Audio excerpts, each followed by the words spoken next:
The Doc is In is sponsored by Amada Senior Care.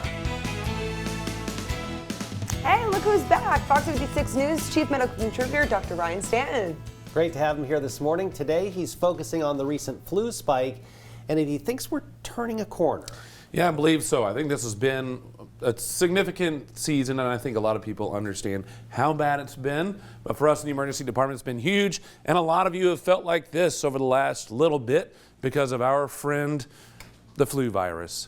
And so looking at some of the data that's out there right now with the numbers that we are seeing, I want to take a look at some of the CDC data on where we have been with all of this. Now this season, if you look at the red line, that's actually this year. As you can see, significantly higher numbers than we've seen in the last number of years. This is actually the hospitalization rate that you're looking at right here. So higher than what we've seen last year or even going into the COVID season. So a lot higher than we've seen. The numbers we've seen, interestingly, this year has been an initial spike at the end of December, a little drop off, likely due to the weather and people staying away from each other for a little bit, and then another significant spike, which is what we saw in some ways last year as well. But this has been the more severe season than we've seen in probably 2 decades.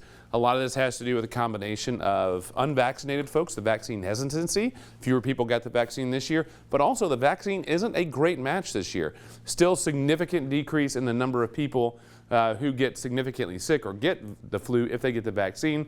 But again, not a perfect match. It's all coming together. And as you see on this graph right here, that's the red line once again. We're way up there on top. But my experience is what I'm seeing in the emergency department right now over the last week is those numbers are starting to drop down, at least what I'm seeing in the emergency department. I think we're going to start to see that reflected in our graphs coming up over the next couple weeks, kind of getting past that peak and then on the downhill, which will run us right into spring. And what do you have coming up next segment? So next segment, we're going to talk about something that's really important for a lot of people out there, and that's actually consideration of long-term care insurance.